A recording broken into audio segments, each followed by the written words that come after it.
అందరికీ నమస్కారం. నేను మీ జమాల్పూరన్ జహాంగీర్, జర్నలిస్ట్, అఖండ ఆయాది వాస్తు ప్లానర్, వాస్తు రత్న, వాస్తు సామ్రాట్, నంది అవార్డ్ ఫిలిం 2025 అవార్డు గ్రహీత మరియు న్యూమరాలజీ. ఈరోజు వచ్చేసి నాగర్ కర్నూలు జిల్లా ఒంగూరు మండలం మిట్టసదకొండ అనే గ్రామంలో మనము ఆయం ప్రకారంగా ఒక ప్లాన్ ఇచ్చి వారికి ఇక్కడ మనం ముగ్గు పూపించడం జరిగింది మరియు ఇక్కడ భూమి పూజ చేయించడం జరిగింది. ఇది నార్త్ ఫేస్ రోడ్, ఆ మనిషి వెళ్ళేది.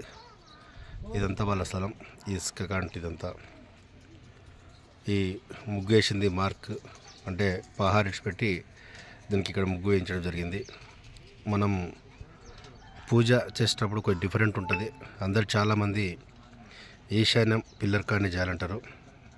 మనం ఎప్పుడు కూడా ఈశాన్యం పిల్లర్లో పూజ చేయించాం. కేవలం అక్కడ కొన్ని నవధాన్యాలు పూజా కార్యక్రమం చేయించి వేస్తాం. యాక్చువల్లీ మనం చేయించే పూజ ఇక్కడ ఉంటుంది.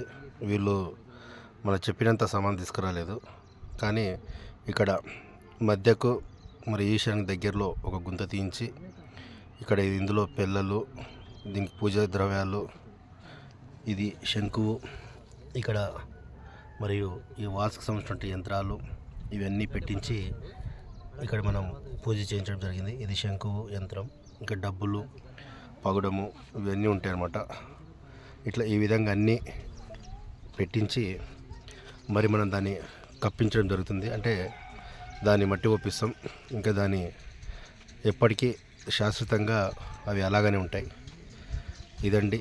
ఎవరైనా సరే చాలామంది లక్షలు రూపాయలు పెట్టి ఇల్లు కడతారు, కానీ భూమి పూజ చేసేటప్పుడు చాలా జాగ్రత్తగా భూమి పూజ చేయాలి. అదేవిధంగా మనం ముగ్గు కంటే ముందు మట్టి తీస్తాం.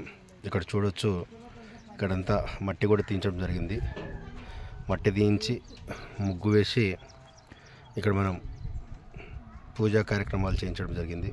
ఇక్కడ ఈశాన్యంలో కేవలం ఒక గుంత తీయించి మేసరి కోసం ఇక్కడ అవన్నీ వస్తువులు పెట్టి పూజ చేసి కొబ్బరికాయ కొట్టించడం జరిగింది. ఇదండి. ఎవరైనా సరే నూతనంగా ఇల్లు నిర్మించుకునే వాళ్ళు, నేననే కాదు, మంచి వాస్తు పరిజ్ఞానం ఉన్న వ్యక్తులతోటి ప్లాన్ తీసుకొని ఆయం పరంగా ఇంటి నిర్మాణ ప్లాన్ తీసుకొని ఇల్లు నిర్మించుకొని సుఖశాంతులతోటి ఉండాలని కోరుచున్నాను. నేను మీ జమాల్పూరన్ జహాంగీర్, జర్నలిస్ట్, నంది అవార్డ్ గ్రహీత, వాస్తు సామ్రాట్ అండ్ న్యూమరాలజీ. ఈ విలేజ్ వచ్చేసి నాగర్ కర్నూలు జిల్లా మిట్టసదగూడ, ఒంగూరు మండలం.